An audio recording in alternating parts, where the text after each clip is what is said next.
This happened when I was at college, studying acting. I exercised regularly, doing yoga, tennis, and most of all, running.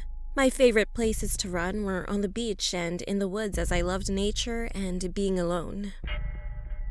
All my friends had boyfriends, and I was single at the time, so I felt a little lonely.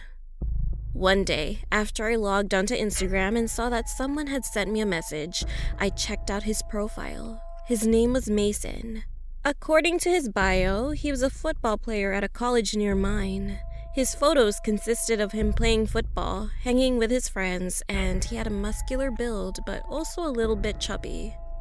Eventually, I decided to accept his request, but I just ignored lots of DMs from him and went about my day. Later at lunch, my friends pushed me to start a conversation with Mason, and I did. And turns out we got along with each other well. We talked about fitness, movies, books, and college, a lot of common things. I told him about running in the woods and on the beach, and he told me I was cute and had a good body. He had also asked me if we could meet sometime. He seemed nice, but I was unsure. A couple of days later, I went out for a run around 6 in the morning.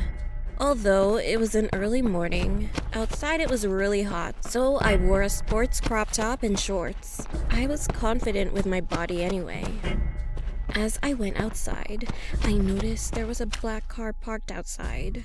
I looked closer and could see someone looking at me. And when I left the woods at the same place where I went in, I noticed the same black car was parked nearby. I was scared. I started running back to my dormitory. As I looked back, I noticed the car wasn't following me. I calmed down a little bit and thought maybe that wasn't the same car. When I went back to my dorm, the black car wasn't there and I felt safe. I had a shower, changed, and got ready for the first lesson. I checked Instagram and saw that Mason had messaged me. He told me he wanted to wrestle me. I thought nothing of it and just texted back, "Sounds fun," with a winky face. As I was just about to leave my dorm for the first lesson, he messaged me again, asking to meet me at his dorm at his college and that he wanted to meet me because he loved me. I felt bad as I wasn't interested in a relationship. I sent him a message back telling him that I wasn't interested in it and just wanted to stay friends. Throughout the rest of the day, Mason didn't message me back. I started to feel bad, but I thought I'd wait a couple of days to message him back to ask if he was okay. The next morning, I went for my daily run. I put on my crop top and shorts and went outside. The black car wasn't around at my dorm and neither was it outside the woods, so I felt safe. I ran through the woods. It was hot and I had already run quite a bit. I ran along this trail and no one was around me. That was until a figure jumped out from behind a tree, a meter in front of me, shouting, "Surprise!" It was Mason. I asked him what he was doing and how he found me. He said that he became impatient and just wanted to meet me. He had parked his car nearby, "So we could go on a date," he said. I was sure it was the same black car as before, and I was surprised and pretty nervous. I told him it was a little weird to just surprise me like this, but he ignored me and walked up close to me. He told me I was so pretty, and he touched my cheek. I felt uncomfortable and told him, "Sorry, Mason. You're a nice guy, but I'm not interested in a relationship." I tried to push him away, telling him to leave me alone. And that's when he wrapped his arms around my waist and started squeezing me. He was very strong, and it was so tight, it hurt a lot. I told him to get off of me and tried to push him off again, but he was so much stronger than me. He squeezed much tighter. I was in pain and couldn't breathe. I couldn't even shout for help.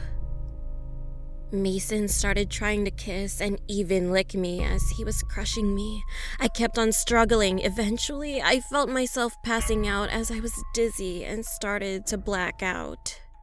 In desperation, I bit down on Mason's nose and scratched at his eyes. He said, "Let go of me, bitch," and pushed me down as he held his face. As I got my breath back, I got up and started sprinting out of the woods. Finally, I got to college and told my friends what happened, and then explained it to the police. I wanted to press charges and a restraining order on him. They told me they'll investigate it as soon as possible. I blocked Mason on Instagram as well as Twitter and Facebook. He didn't follow me on either, but I blocked him just in case. The next time I heard about Mason was after his trial.